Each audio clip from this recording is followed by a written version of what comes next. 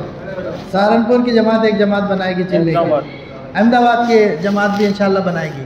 اور بولیں اور کون سی جماعت؟ پٹن تعلقے سے 2 جماعتیں, ایک بہار مانڈوا سے اور ایک باقی تعلق ہے ڈھالا پوری وغیرہ. جی پونا کی جماعت بھی بنائے گی انشاءاللہ. پونا کی جماعت. اور بولیں کون سی جماعت؟ لاڈ سونگی اور ہاتھ والی سے ایک جماعت, یعنی 2 جماعتیں لاڈ سونگی سینٹر سے. اور بولیں ماشاءاللہ پوری مکمل جماعتیں ہیں وہاں سے امیر معمول کے, اور ایک اینجل ڈو سے مولانا شمس الدین کے ساتھ. جی ماحولی سے کچھ بول رہے ہیں؟ پیٹرن سے 2 جماعتیں. اور بولیں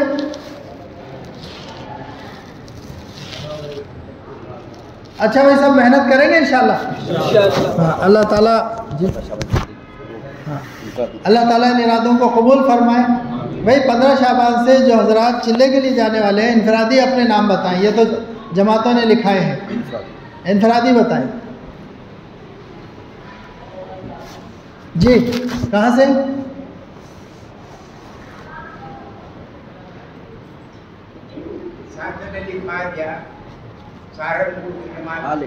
سہارنپور کی جماعت. جی جی اسامہ ہے نا, اسامہ نا. اور بولے بھائی اچھا بھائی سب محنت کریں گے انشاءاللہ. اللہ تعالیٰ قبول کرے, اللہ آسان فرمائے. اور جب اگلے ہفتے آئیں تو اور ان جماعتوں کی تعداد بڑھا کر لے کر آئیں اور انفرادی تشکیلیں بھی کریں گے انشاءاللہ. اللہ تعالیٰ عمل کی توفیق عطا فرمائے. بھئی یہ جماعتوں کے رخ سن لیں. احمد آباد کی جماعت انشاءاللہ ویجا پور جائے گی. احمد آباد کے امیر صاحب ہیں جی, امیر صاحب ویجا پور مولانا آپ ان کی ترتیب بنا دیں گے انشاءاللہ. مولانا مبین صاحب ہیں, مولانا حبیب صاحب, یہ آپ کی ترتیب بنائیں گے انشاءاللہ. اور بھئی یہ پونا کی جماعت حلقہ نمبر 5 میں جائے گی. حلقہ نمبر 5 کے ساتھی ہیں حافظ سمیر وغیرہ. اچھا ہاں ساجد بھائی کہاں ہے بھی پونا کی جماعت کے امیر صاحب؟ جی یہ آپ ان سے ترتیب بنا لیں. جی یہ جماعت ہے مہسانہ کی کنڑ میں, وہیں رہے گی انشاءاللہ. ان کو اطلاع کر دیں, کنڑ میں ہی کام کرے گی. اور یہ پالنپور اور سورت کی ملا کر جماعت ہے. پالنپور اور سورت کہاں ہے؟ پالنپور کے امیر صاحب اور سورت کی پہلی جماعت جی الیاس بھائی کی. یہ جماعت انشاءاللہ حلقہ نمبر 4 میں جائے گی. حلقہ نمبر 4 ٹھیک ہے. فجر بعد کے آپ کی ترتیب بنا دیں گے انشاءاللہ. اور یہ وادی کی جماعت ہے جو سلوڑ میں کام کر رہی تھی, یہ حلقہ نمبر 2 میں رہے گی. بھئی اورنگزیب کے ساتھی ہیں وکیل صاحب؟ ہاں آپ کے پاس آئے گی جماعت انشاءاللہ, وادی کی جماعت جو سلوڑ میں تھی. اور یہ سہارنپور کی جماعت حلقہ نمبر 5 میں تھی, یہ پھلمری جائے گی انشاءاللہ. سہارنپور کی جماعت آپ کی نا, ہاں پھلمری جائے گی, صبح گاڑی کر کے دیں گے یہاں سے انشاءاللہ. اور یہ جماعت سورت کی انجنڈو میں کام کر رہی ہے, کل آئے گی, میمن کالونی میں رہے گی ہے نا. یہ جو جماعت ہے آپ کی کون سی؟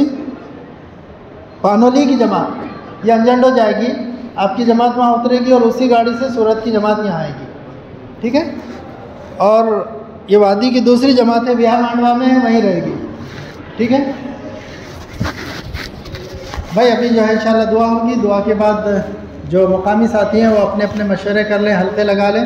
جماعت کے ساتھی اوپر جا کے جلدی سے جلدی بغیر شور کیے کہ کھانے سے فارغ ہو جائیں اور آ کے پھر اس کے بعد نماز کی تیاری کر لیں. درود شریف پڑھ لیں. اللہم صلی علی سیدنا نبینا شفیعنا مولانا محمد واصحابہ بارک وسلم. ربنا ظلمنا انفسنا وان لم تغفر لنا وترحمنا لنكونن من الخاسرین. ربنا آتنا فی الدنیا حسنۃ وفی الآخرۃ حسنۃ وقنا عذاب النار وقنا عذاب القبر وقنا عذاب الحشر واحشرنا مع الابرار. اے اللہ ہمارے گناہوں کو معاف فرما, ہماری خطاؤں سے درگزر فرما, لغزشوں کو کوتاہیوں کو معاف فرما. دن کے اجالے میں رات کے اندھیرے میں جانے انجانے میں جتنے صغیرہ کبیرہ گناہ ہوئے ہیں اے مولا اپنے کرم سے معاف فرما. اے اللہ اپنے کرم سے معاف فرما. اے اللہ ان مجلسوں کے اوپر تیری طرف سے گناہوں کی معافی کے وعدے ہیں مولا. اے اللہ ہم تجھ سے بھیک مانگتے ہیں معافی کی.